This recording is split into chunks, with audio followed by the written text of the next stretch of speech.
మురికిలో ఉన్నంత మాత్రాన బంగారం విలువ తగ్గదు. సింహాసనం మీద కూర్చున్నంత మాత్రాన గాడిద గుర్రం అవ్వదు. అలాగే నిన్ను అర్థం చేసుకొని వారి దగ్గర నీ విలువను వెతుక్కోకు. విలువ తెలిసిన వారి దగ్గరే నీ వ్యక్తిత్వానికి నిజమైన గౌరవం ఉంటుంది.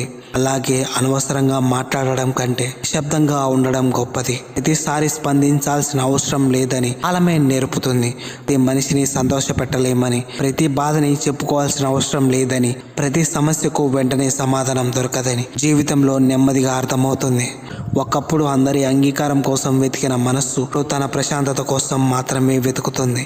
ఎందుకంటే జీవితంలో గొప్ప విజయాలు చప్పట్లతో కాదు, మనసుకు దొరికే ప్రశాంతతతో ఉంటాయి. చివరిగా ఒక్క మాట, జీవితం అంటే అనుకోకుండా వచ్చే అదృష్టం కాదు. దెబ్బ మీద దెబ్బ తిన్నా వెళ్ళి నిలబడే ధైర్యం ఉండాలి. ఓడిపోవడం ఓటమి కాదు, ఓడిపోయినా కృంగిపోకుండా నిలబడటమే అసలైన గెలుపు.